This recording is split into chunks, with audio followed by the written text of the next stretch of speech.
it a shot. Anything else along the lines of like learning or skill acquisition that you guys want to know? Yeah. Okay. So one of the things I think the first thing that is super helpful is to just accept that you're going to be bad at it and that you're always going to be bad at it. Not that you're not going to get better, but if you have this idea of like toxic perfectionism, which is like, I'm not gonna show people this until, it's good or whatever, then you'll never show people stuff. Or I'm not going to start this project until I get better at the skill I need. Then you're never going to start that project.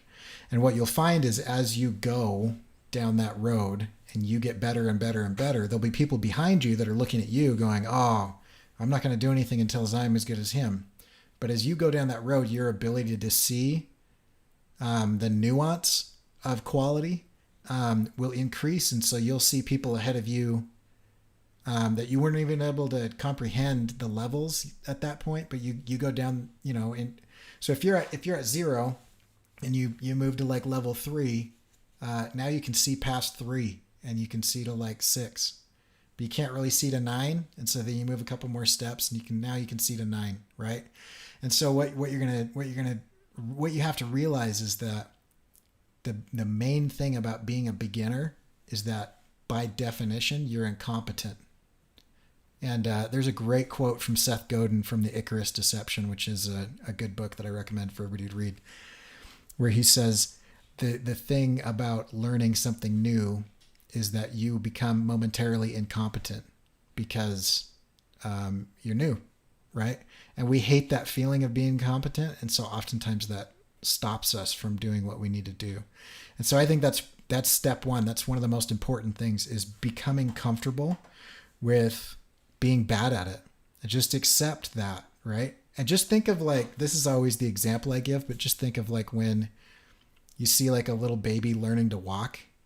Like it takes a truly evil person to like see a baby take 2 or 3 steps and then fall over and be like, you dumb baby, why'd you fall over, you idiot? You're like excited that they took a couple steps, and they look terrible doing it.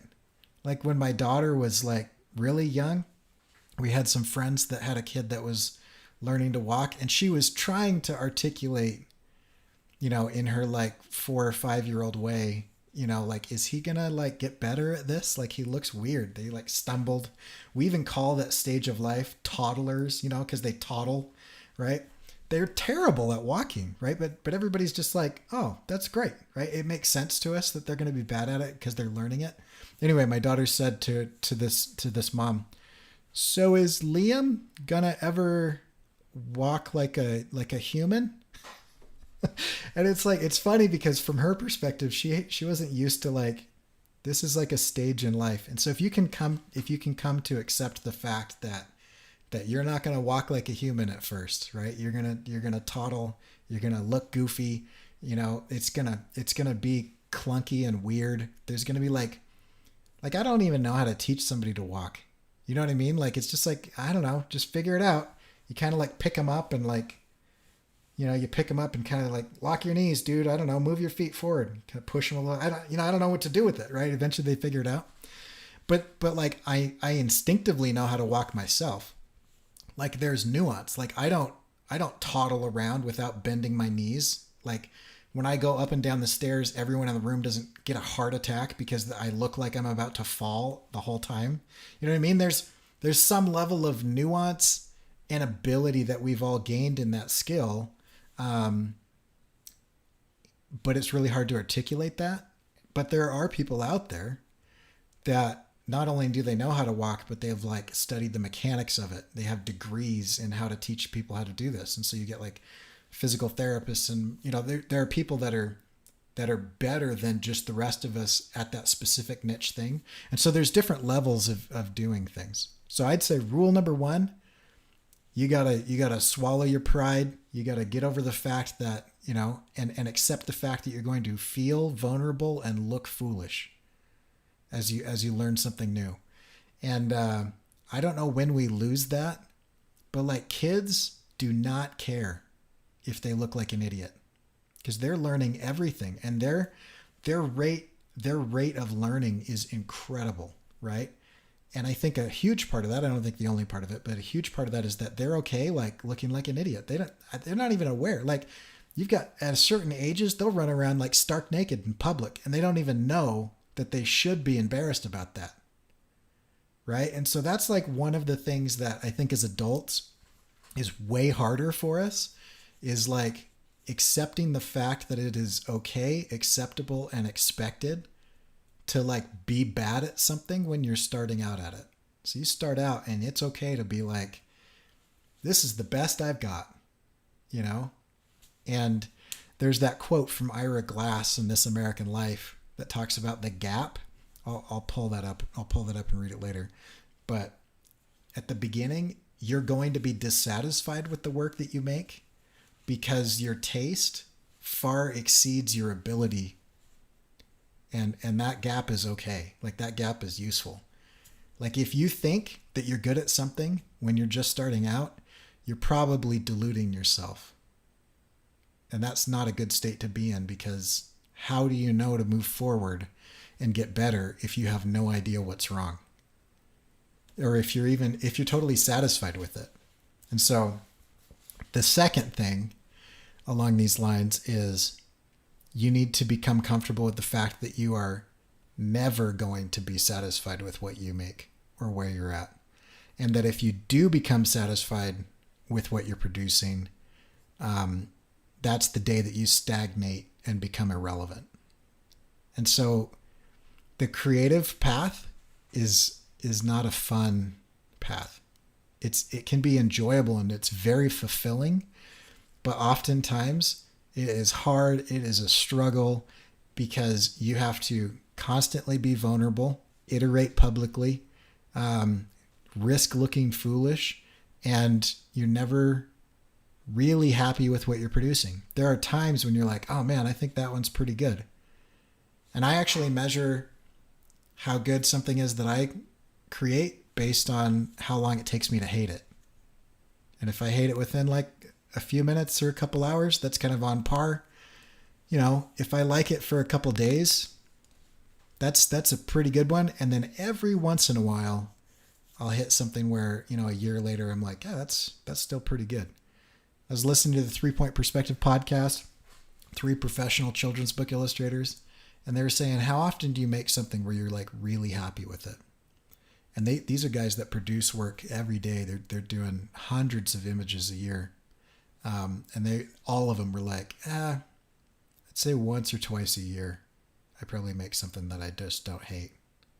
So that's just, you've got to, before you get started, that's even just before you get started, you've got to come to grips with the fact that you're bad at it and you'll always be bad at it. It doesn't mean that you're not going to improve. It just means that you're never going to be satisfied with what you produce. And at the beginning, you're objectively going to be bad at it because you don't know how to do it. So that's like the start. And get in your way. So it's pretty normal to feel like at least some level of imposter syndrome. I don't know if it happens with accountants because I can't look at an accountant's Instagram and see if they suck at their job or not.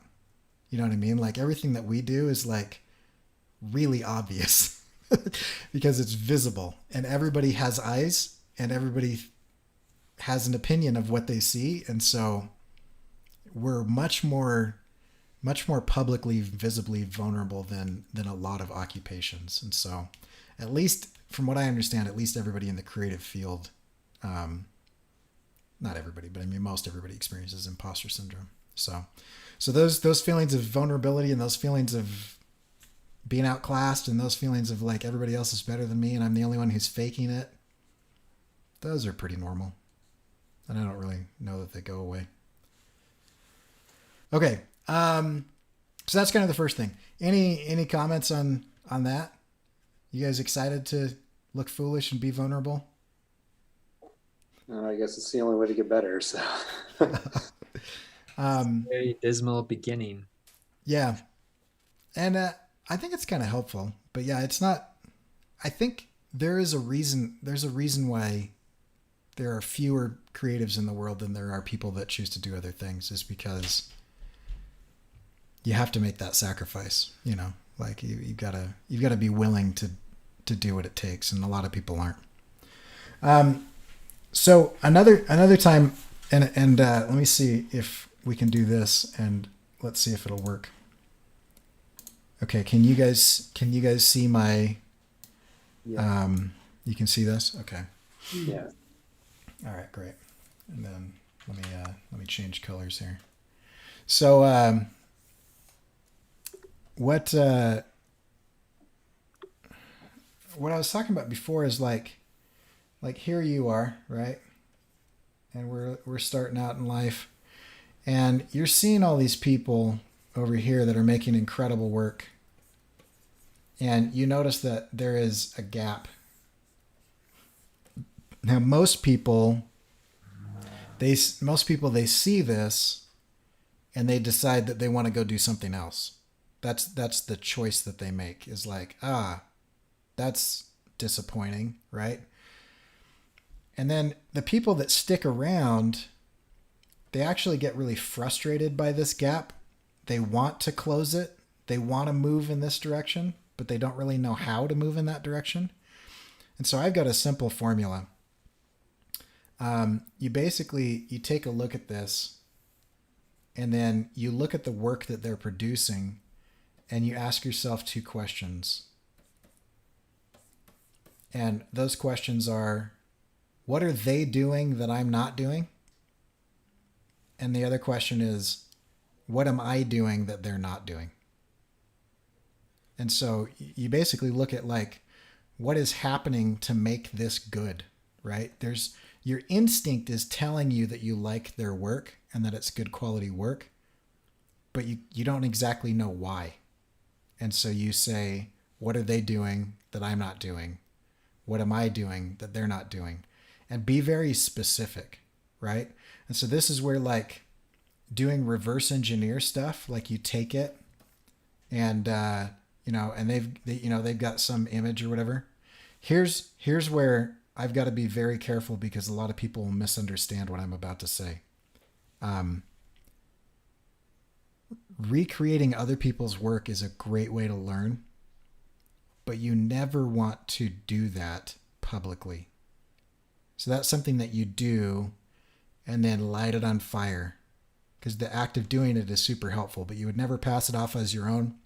You would never use that, in your social media or anything like that. But that's like a good part of that process, is because in looking at the thing, you're not going to get as much value as in recreating that thing, because there's a huge difference between like looking at a map of where somebody walked and actually walking that path.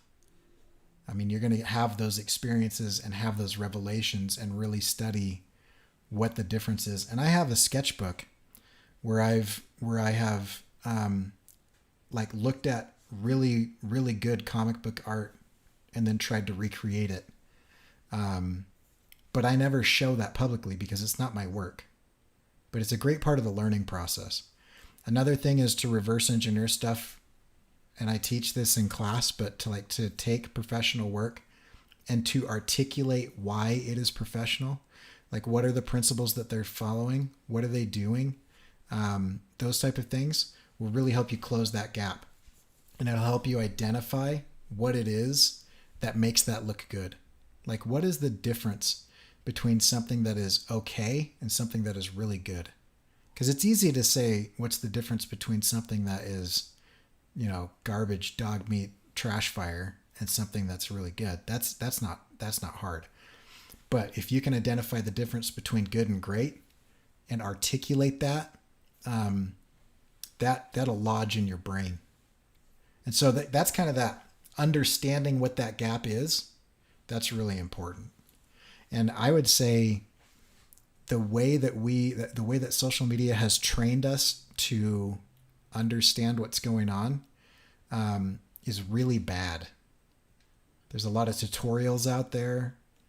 And if you use tutorials incorrectly, what you get is you learn how to follow a systematic step-by-step process that somebody else came up with, but you're still not learning to think for yourself. If you consume creativity the way that social media delivers it, then it's like if you took all the art in an art gallery and lined it up along the freeway and just looked to the left as you drove 60 miles an hour past hundreds of paintings, you're not going to learn anything. It might be really entertaining, but like Pinterest and Behance and Dribble and that type of stuff, if you just use that infinite scroll to just like be given the feeling that you are doing something that is useful, you're missing out. You're missing out. And so I say that you should spend time deconstructing stuff. If you look at my wall up here, I have original comic book pages. I like collecting them, but my real reason for getting them is I want to see how they made stuff. And so like I have drawings up here where I can see the red line pencil, I can see the blue line pencil, and I can see the gray line pencil before I see the inks. So I can actually deconstruct the order that they created that page in, and like how their sketches turned into roughs, turned into pencils, turned into inks, and then I can look at the finished colored page in the printed book and see those steps. And I can see that happen, and I can actually hold it. And probably 2 or 3 times a week, I'll take one of these off the wall and just hold it in front of me trying to figure out a problem. I'm not copying what they do, but I'm like really struggling to do something. And I'm like, oh, these 3 have done it well. So I'll get those 3 down and I'll like look at them. And having the originals is super helpful. The next best thing is like, there's process stuff all over the place. And so watching other people's process or looking at their sketches or looking at and trying to figure out how they do it, if the only thing you ever see is the end product, it's going to be really hard to tell how they got there. Because the end product is always like way more glossed over. So like behind the scenes stuff, if you want to get into filmmaking, like you better watch all the DVD extras. If you want to get into that type of thing, like watch all the director's interviews. If you liked Spider-Man Into the Spider-Verse, and you want to know how to tell a story like that and the decisions that they made, you're in for, you gotta watch 10 or 15 hours worth of interviews and behind the scenes documentary things and blogs that people have written and the artists that created that stuff, and go stalk them on social media. And like, there are people that I know that are so fascinated with that movie that they did that. And they know way more about the process of how that was made now. And that stuff sticks in your head. And so the next stage, so first you gotta feel okay being an idiot. And then second, you gotta jump in there and like understand the difference between where you are and where you want to be. And then the next is like doing it. So before I move on to the next one though, what have you guys found that's helpful in understanding that gap, understanding what makes good stuff good?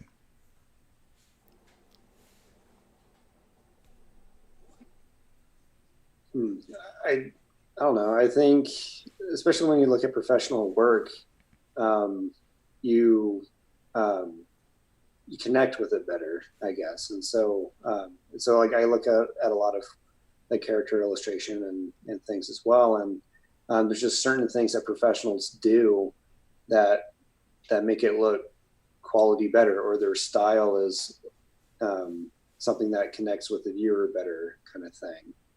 And I guess it goes with anything, whether you're watching a quality movie or seeing a quality painting or anything. And so I think that's the main difference. Because at least with my artwork, like not all the time I feel that. Like most of the time I don't feel that, when I'm doing something on, for myself. Yeah. Great. What else? Something I've been doing recently. It's not exactly the same, but people that I follow online that I really like their work. I've been going on LinkedIn and then looking at like their education and their experience and kind of where they accumulated those skills along the way. Just because it's kind of helping me understand like what inspires them, what's like making them tick, And so that's been one thing I've been looking at a lot lately, like what education helped bring them to like create these sorts of ideas. Yeah, that's awesome. And also, some people will talk about their inspiration. And so one thing that I've heard that I really like that I've started doing recently is along those lines is if you like an artist, figure out who inspires them and go learn about them, and then figure out who inspires them. And what you'll do is you'll get into the old masters, and we kind of group all of them up into like one category, but there's a bunch of different categories. But I mean, if you get in there, like I've got a book on my wall, two of them over here, these white ones that are from Sergio Tappi, who's an illustrator. He lived in France, but he's Italian. And one of my favorite illustrators, who I've got some of his work over here, would talk about Tappi a lot. And I'm like, I got to figure out this Tappi guy. And so I looked at Tappi. They look nothing alike.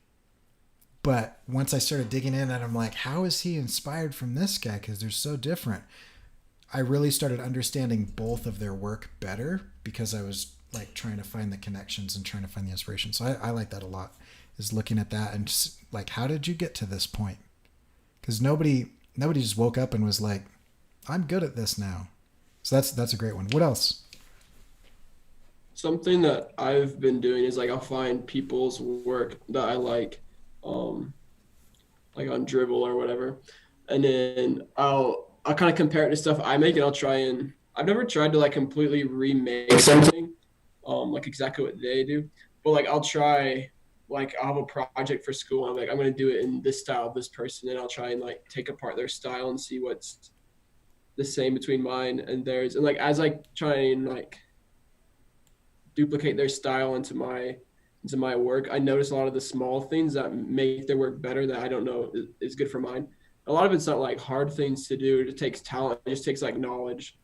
And like, I think too, like I'm taking an art history class. You look at like the cavemen and stuff, and their art looks pretty simplistic and bad, but it's not really because they weren't as good artists. They just hadn't figured out like proportions and perspective yet.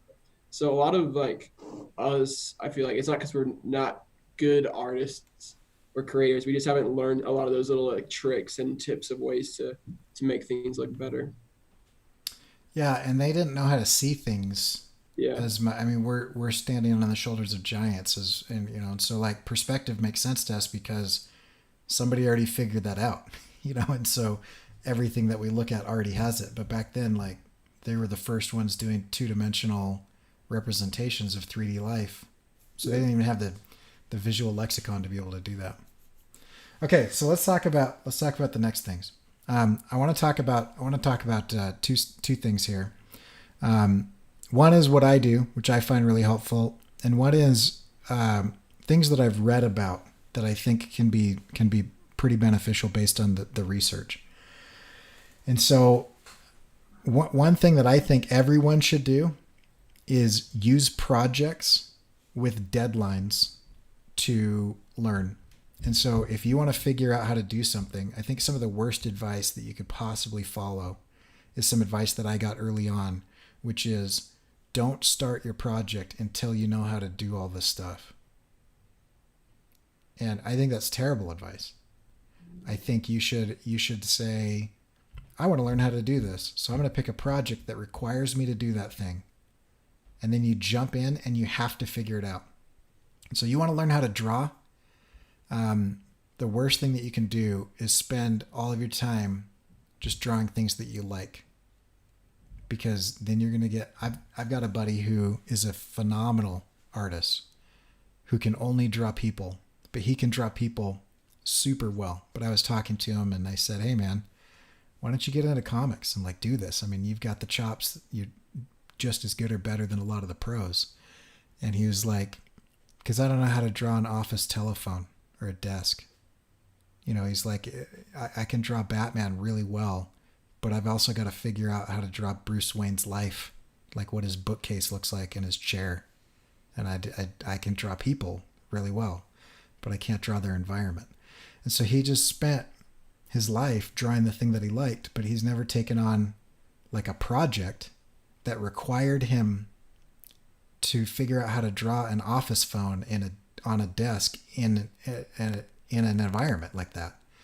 And so one of the things that I really like about projects is that you think you know what you want to learn, but the project actually requires that you know more than that, because you're gonna get in and you'll learn that thing, and then you'll be like, oh, to make this work, I also have to figure out how to export it, how to get it out there, how to solve this problem that popped up. I didn't even think about like rigging this character so that he could do this or whatever it is, So like as you do projects and share your process of that, it's interesting. So one of the things that I recommend is this process that let me show you. I'll write it down because I'm always better when I do whiteboard stuff. Come on. So it's this idea of like you need to like learn stuff. Okay, but really to remember that, then you need to create something. And I like taking what you've learned and doing a project. So when I say create, I'm talking projects. And then as you're doing this, you don't wait until you're done, but as you're doing this, you teach. You teach what you're learning. So if you just figured out how to do the Vizime lip sync on Character Animator, you build a tutorial on that. I don't know how to use Character Animator, but you'll notice I've got several tutorials on Character Animator because I'm learning it for a project that I'm doing. And each time I figure something out, I teach it.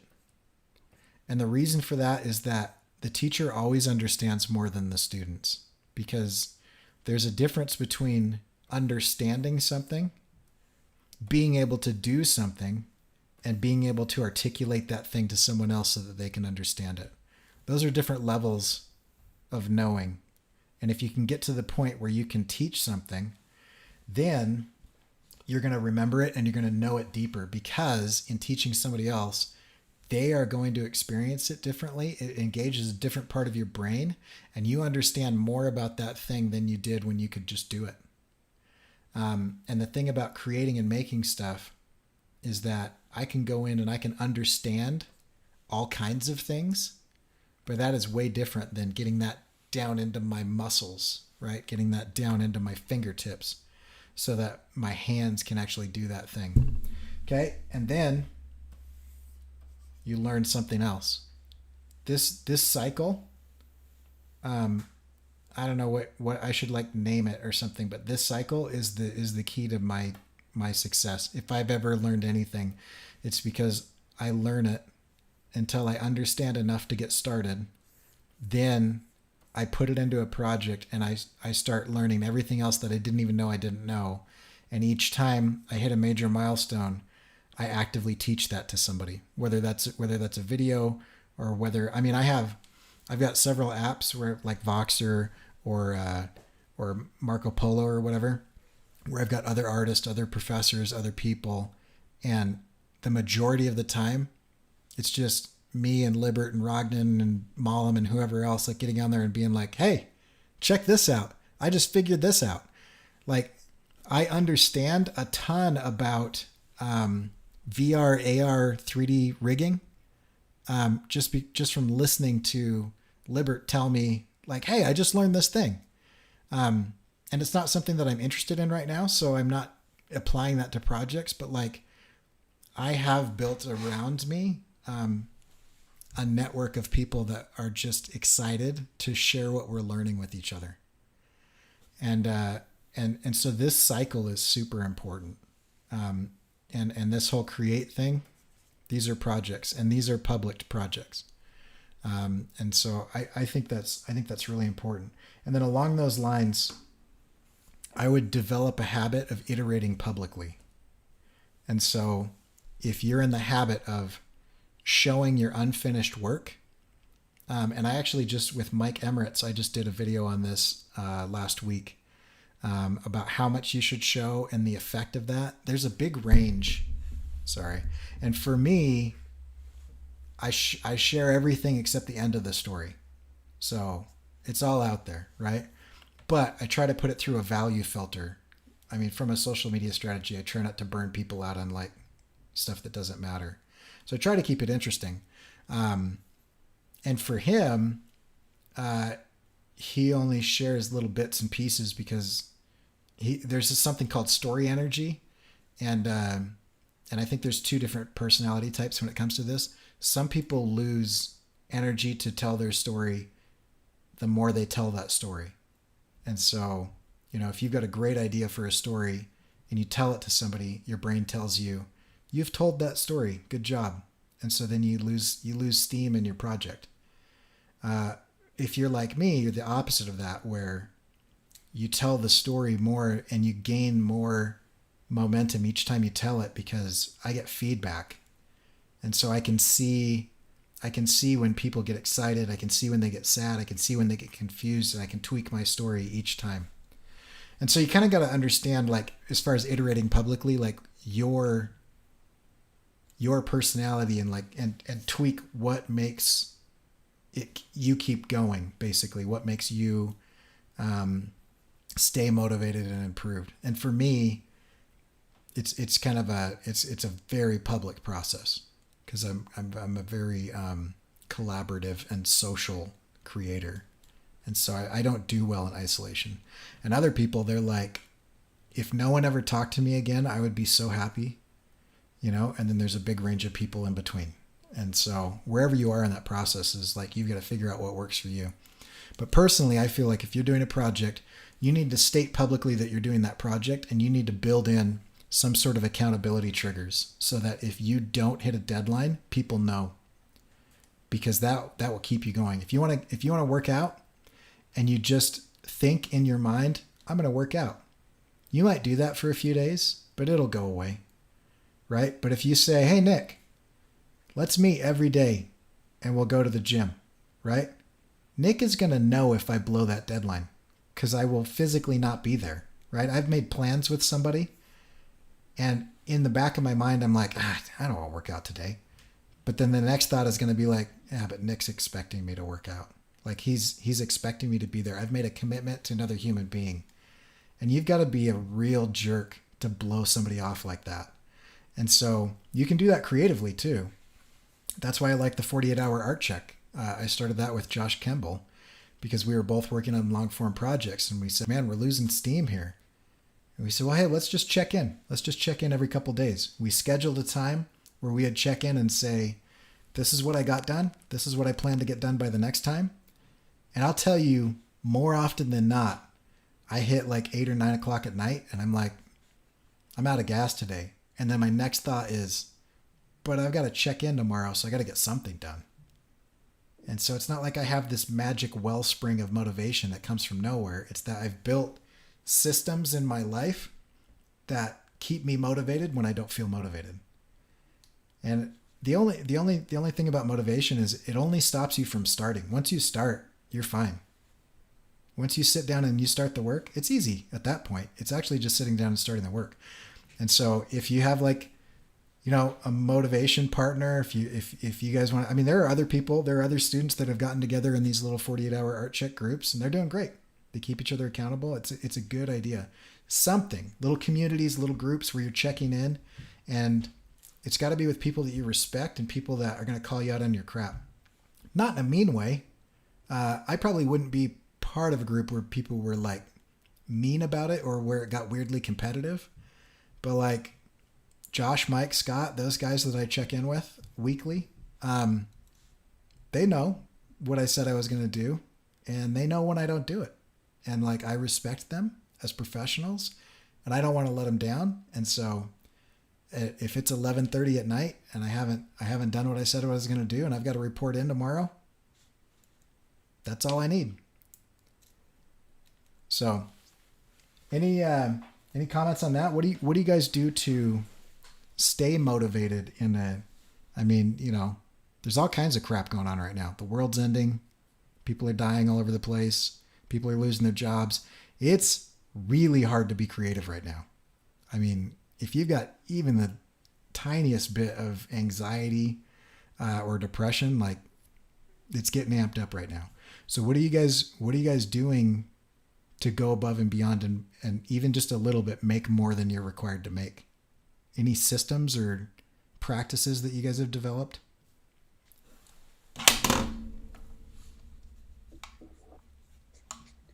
Are we all just at the stage where we're still hoping that we feel inspired and just wait for the muses to strike? I just think it's crazy because everything you say, because like I always think to myself, I've got so much going on. I get frustrated with myself. I'm like, man, I'm not getting as much done as I think I could, but I've got plenty going on. Yeah. And so, but I look to you and I see what you've always got going. I'm like, wow, you've got full-time job and like mentorship commitments and all these things going on in a family. And then here you are still cranking out side projects that are doing really cool things, and you're pushing yourself. And so that's really inspiring. I've been reading a lot, and that's been good. Specifically like creative books and advertising books and creative direction books. But I kind of feel like a lot of things you've said are things I want to implement, but I've been like struggling to figure out the direction to go. So I have a lot of desire, but I haven't actually executed a whole lot. The first 3 weeks of like quarantine, I was kind of on fire, and then I like totally lost steam. Yeah. And so those are some things, what you've mentioned, that I'd really like to implement. It's interesting. A lot of people talk. A lot of behavioral psychologists talk about the motivation of emotion, and this is why I don't like the word passion when you're describing like side projects, because passion is like this spike, and inevitably you're going to come down off of that, and usually pretty fast. Like 3 weeks is actually a really long time if you're going off of like feeling it. Most of the time it's less than a week. And the reason for that is like you can't physically maintain the level of dopamine and serotonin that it takes to continue to be really excited about something. It's kind of like a marriage. You know, like the Addams Family is an unrealistic depiction of what like the emotion of a married couple is. Because like you have infatuation at the beginning, and that is a spike. Your brain is awash in chemicals that's making you feel a euphoria. And like you actually wouldn't be able to function or survive as a human being if that was the rest of your life. And so what usually happens is that goes away. And that's when people say, oh, the honeymoon phase is over or whatever. It's just the chemicals aren't there as in the same dosages as they used to be. But what's left is something that is sustainable, or a divorce, right? But what's left is like the foundational elements of that thing. And sometimes you fight with your spouse, and sometimes they piss you off, and sometimes you're just a jerk, you know? And if you have the skills and the processes in place to overcome those times together, then your marriage will be fine, right? And it's kind of the same thing with your relationship to your creativity. If when it gets hard, you're like, I'm out, this is over, I'm moving out, I packed my bags, right? And you just bail on the project, then it's going to continue to be kind of a fleeting situation. The nice thing about creativity is it's a one-way street, because it's not like another person who has choices. You know, not all marriages end because both people are jerks. Sometimes one person just wasn't in it or whatever. But I mean, I heard something really good about this early on before I was married. And they said, a good marriage is not a relationship without conflict. A good marriage is a relationship that has the tools to navigate conflict. And so like my wife and I, we fight all the time, right? But we've developed processes and expectations and certain rules. You know, you will never hear me say something negative about my wife to another person, because we've decided before we got married that we weren't going to be that couple where we just like badmouth each other to our friends. And that was just one of the things that we set up. We saw that we didn't like how that worked in other relationships, and we decided to do that. And so we have processes in place for when things get hard of how we deal with those things. It doesn't make it not hard, but it makes it not permanent. And so in creative production, you're gonna get the occasional euphoric spike in productivity and the infatuation with what you're producing, but that comes and goes, and it's fickle, and you can't plan on it, and you never know when it's going to be there, and it will never sustain. And so in addition to that, those are good indications that you should be with that project. Those are good indications that that's the right activity, but it's not a good motivator. And so if you build in practices into your life for when it gets tough, for when you don't feel like it, for when you want to bail on it, if you build practices in your life to be able to navigate that, then you'll be consistently productive with the occasional euphoric spike. But it's rough sometimes. And the saddest creators that I know are the ones that make me so disappointed, are the ones that like have a lot of talent and they only make stuff when they feel like it. Because then they produce stuff every once in a while and they're never going to get great. So, yeah. I don't know. What about the rest of you guys? What have you done? I'll quit dispensing advice here. I've been talking too much, but what do you guys do to produce, or what drives you when you don't feel like it?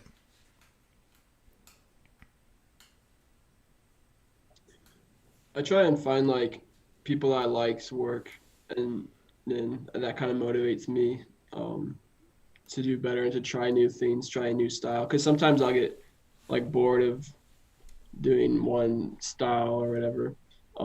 Like I'll get bored of doing logos because I'll do that for like a month or whatever, or jerseys or whatever, which I did recently. So then I just try something completely new. So like I've been trying new kinds of illustrations recently, stuff I've never really done before, and I'll just find someone that's really cool, and that kind of gives me, I guess, is it interesting, so it's like something new to try. And then another thing that I do is I just try and like remember my goals and stuff too. It's like, okay, I want to get a good like internship this upcoming, like in the fall or whatever. And this is who I want it to be in. So I need to make sure that my portfolio is full of that stuff. It's like just earlier this week, I've been planning like some more daily projects of making stuff that I know that people would want to see if they're going to hire me for certain jobs. And so kind of that like a long-term goals, I think, drives me. Awesome. Yeah, goal setting, I think, is really important. That's great. How about the rest of you? Well, I want to, before while you guys are thinking of that, without a clear direction, you're going to be randomly productive, which isn't super helpful in developing skills. Because if you don't have a goal to like a destination, you're just going to drive around. It's like my wife does drink-in drives, which sounds terrible, but she drinks Diet Coke. And so what she'll do is just call up a buddy or grab my daughter or whatever, and they'll go to like, you know, the local soda shop and get whatever weird mixture of dirty Diet Coke that she drinks, and then they wander around in the car. They don't have a destination because the point of it is to be in the car, but they're never going to get anywhere because that's not their goal. But if you have a goal of like, I want to be here, you've got to actually state that and move in that direction. And so, yeah, goals are super important. What else? I'm not a creative like I think everyone on here. I'm more of the business side that I kind of look at, and just the numbers that I enjoy to learn about. Yeah. But whenever I hit a point where I'm just done with something, it's usually just getting up and finding a small task to do. Something physical is something that helps me just to stay productive. And then after doing that, I'll be like, okay, I want to do something else, and I'll go back to what I was doing or something related to it. Yeah, that's fantastic. What triggers that? How you mentioned when you know you're done with something, or you feel like you're done with something. What does that look like or feel like to you to trigger that? Mentally, it will feel like I hit a brick wall, or I've just hit that point where I've been working on something for so long that I just need a break, where my productivity is going down. I'm just doing things a lot slower. I'm not interested in what I'm looking at. And so I just need something to change that environment. Yeah, that's great. And I think that's really important because we've probably all found ourselves like pushing through that situation instead of changing our environment or activity. And you just spend more time being burnt out on that thing rather than like resetting. So a change of perspective, a change of environment, a change of activity, even for 5 or 10 minutes can be really good once you hit that. And that's actually another thing. The idea of it's called the default mode network. It's a state of restful wakefulness where your brain does a number of things. If you're always pushing really hard on stuff, then you'll never have the ability to get into the default mode network. And the default mode network, in addition to increasing your creativity, increasing your empathy, and increasing your ability to solve complex problems, it also pushes things from your short-term memory to your long-term memory. And so if you're struggling with a concept and you're like, this sucks, I hit a brick wall, and you get up and do the dishes or take a shower or go for a walk or something, you're actually giving yourself the opportunity to have some mental downtime that gives your brain a space to be able to push that into your long-term memory. And so it's not as good to like study wall to wall 15 hours a day as much as it is to study until you need a break and then to do something that isn't programmed time, which is like screen time and stuff. So yeah, that's great, Camden. I like that. Okay, I want to in the next 10 minutes, we got about 10 minutes left. I want to talk about this guy Josh Kaufman. One of the best podcasts out there on creativity is The Accidental Creative by Todd Henry. I'm reading his book right now, Herding Tigers, which is about how to manage teams of creatives. It just reminds me how much I learned from him years ago. He's got a book called Accidental Creative. He's got another book called Die Empty. They're all great books. But his podcast is fascinating because he interviews authors about these practices. And he had this guy on years ago, and I just went back and listened to this interview, and it reminded me that I want to read this book. But Josh Kaufman wrote a book called The First 20 Hours: How to Learn Anything Fast. And the basic idea is this: is that most people, they talk about this thing, 10,000 hours. So somebody want to remind us all of this whole 10,000 hour thing? It takes 10,000 hours to become like an expert at anything. Right. And so it's from a book called Outliers, and I can't remember if that's an I or an E or whatever, or a Y. So there's a dot there. It's either a Y or an I. It's from a book called Outliers. And basically this book, it took people that are like chess and tennis and whatever. And it said that all the people that he interviewed had spent 10,000 hours or more getting to that point. And there are other people that have said 10,000 hours is not enough. That you have to do more than that. Now, 10,000 hours is roughly 10 to 20 hours a week for 10 years. And this theory is telling us that that is what you have to do to become an expert in something. And while I think if you spend that amount of time doing something, you will get good at it, this is something that's almost an unattainable situation because it's so big, it's such a large number that I don't know how to apply it today. It's almost like if I put 3 hours in today, that would be a huge chunk of time in a person's day to spend 3 hours doing something. That is a drop in the bucket. It almost doesn't affect things. So Kaufman comes in and he says, the first 20 hours of something is the most important time where you learn the most. And 20 hours is really doable, right? 20 hours is a few days a week for 5 hours, right? Or 3 hours a day, every day, or an hour and a half over a day for 2 weeks. 20 hours is very doable. And so I like this idea of 20 hours way more than I like the idea of 10,000 hours. And so I wanted to go through this because a lot of the stuff that he said lines up with what we're talking about.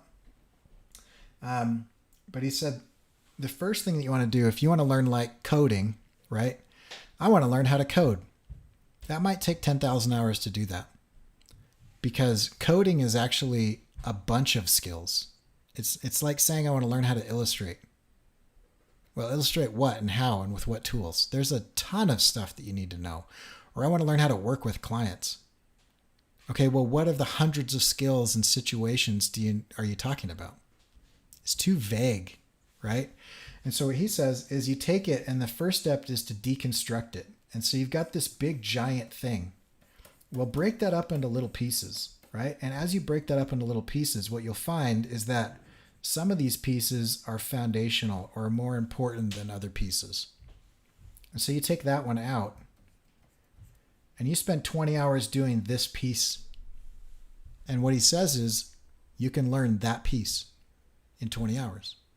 Anything, as long as it's deconstructed down to like a single skill. And then you figure out, then you learn the next one, and then you learn the next one. And now you've got all of the foundational elements that you need to understand the rest of this. And the rest of it comes way easier, 20 hours at a time. And so he says this, start with deconstructing, and then you want to research enough to get started, but you don't want preparation paralysis, which is, I'm not actually going to get started, but I'm going to read every book on the subject. I'm going to listen to all the podcasts. I'm going to talk about it all the time. And I'm going to think a lot about getting started. He says, instead of doing that, skim all that stuff for what you need to know to get started. And then you get started. And then you put focused, deliberate effort into that thing. And this is really important. I call it going into a cave. And I've used this in my professional career as well as at home. I just tell people, I'm going into a cave. So I'll see you in 2 hours, or I'll see you in 6 hours, or don't come downstairs, or whatever. And so when you're going into a cave, what that means is you intentionally change your environment to adapt to a learning environment. And so some people are super distracted by the internet. Some people are super distracted by television. Some people are super distracted by whatever.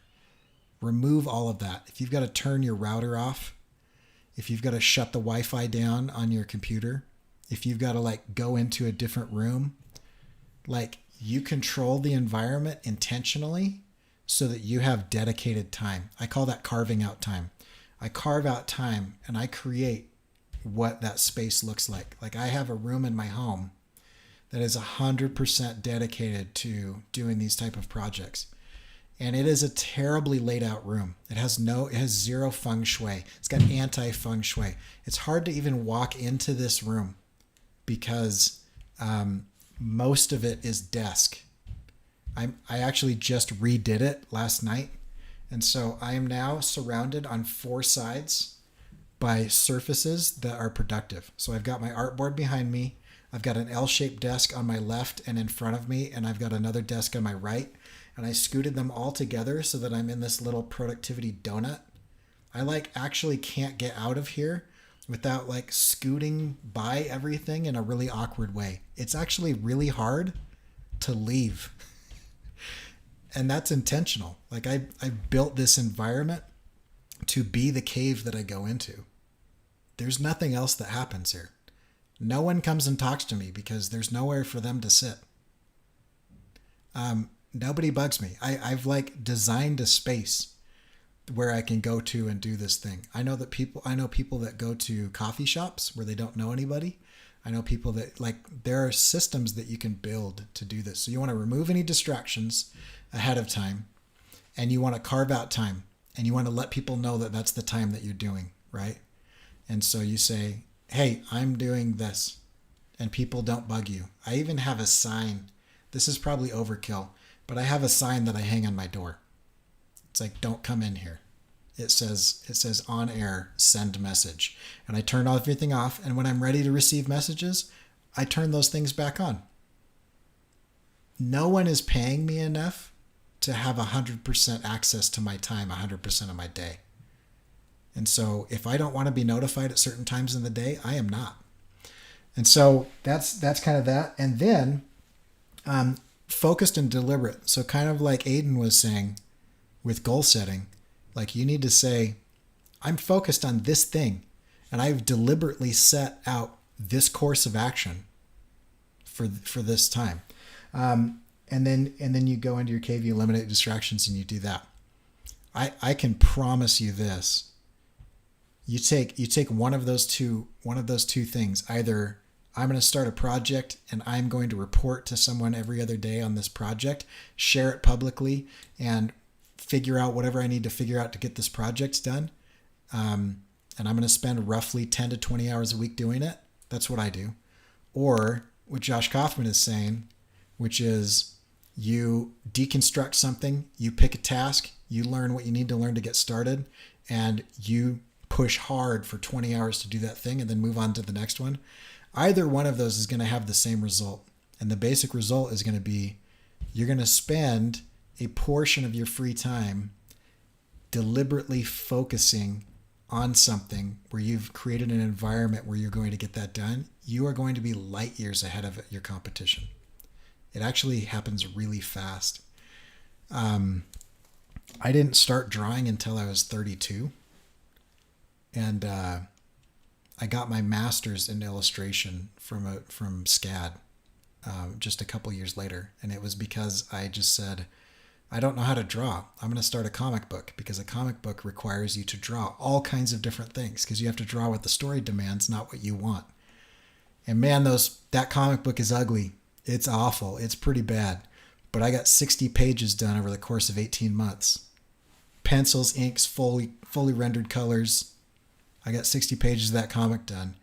And by the end of it, I was significantly better, just 18 months later, significantly better than when I started. Same thing with animation. I didn't know how to use After Effects. I didn't know anything about animation. But I said, I'm going to do 100 days of animation, where I spend 100 days in a row, spending a minimum of 30 minutes a day figuring out how to do this. And I failed miserably at trying to do the cartoon that I was making. I was trying to do an animated short. Bombed it. Didn't even finish it. I couldn't even get to the point. But at the end of that 100 days, I knew how to animate. And I knew how to animate well enough to teach a university level course in it.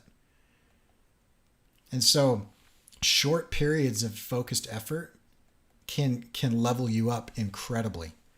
And that's kind of the idea. So we're wrapping it up here, but what do you guys think? What are some takeaways from all this? I'm going to stop talking and I'll let you guys finish it up.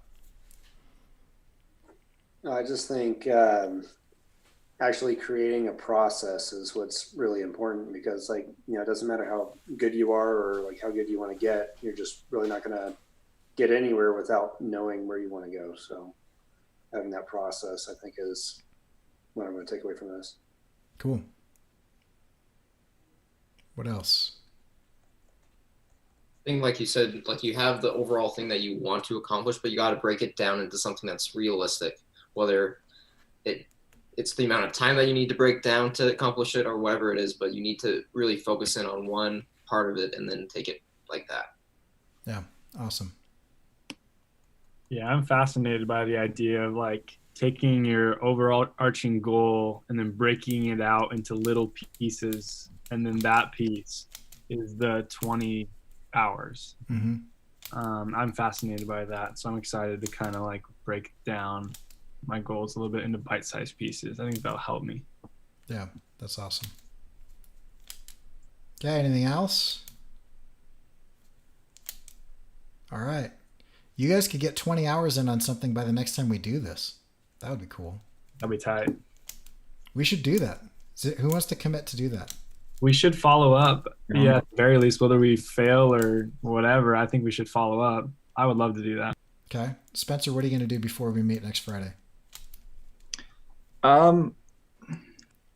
Give me a second to think about it. Okay. Who's got something that they're gonna figure out? 20 hours before next Friday. 20 hours. I'll have the Instagram scene done and get that posted. Okay. Cool. And it doesn't have to be time based. It can kind of just be anything. But I'm curious. I like this aspect of it. Was what is everybody going to do this week? That's a cool idea. I got it. Okay. I've been working on something for our agency's Instagram page, and I need to get better at vector graphics. And so I'm going to make a character creation thing within After Effects. that has like pseudo effects run through expressions. And so just something that's easily customizable. Cool. That sounds might cool. not make sense, but I'll show you next week. Yeah, I'm excited to see it. Anybody else want to jump in? I think I'm going to shoot for UX for 20 hours, Okay. which is something I have close to zero experience doing. So, Okay, cool. yeah, we'll see. So we'll probably need a more deconstructed task, but you'll have to figure that out. Yeah, I think specifically I'm really interested in like sustainability and stuff. And so I'd like to like take existing websites or apps and redo the UX in a way that like encourages people to make more responsible decisions. For example, on Amazon, it'll say like this one's more durable than this one based on user testing or something like that. Cool. That's a vague idea that I've been playing with for a while that I'd like to, but yeah, I'll have to pin down a little bit closer, but I'll definitely give it a go. That's awesome. Okay. We'll follow up with everybody. You guys can jump in if you want, but I'm not forcing anyone. So we're going to have half as many people next time. He's making us do stuff now. All right. Okay. Thanks for showing up. Those of you in the chats, I didn't get to see what was in the chat because of the way I've got this set up. I'm going to try to fix that over the course of the next week. That's what I'm going to work on. It's probably not going to take me 20 hours, but I'm going to see if I can get a better chat system with this many people. So, So tell the algorithm that you liked this so that it does stuff with it by, clicking on the buttons that make it do that. And we will see you guys next week.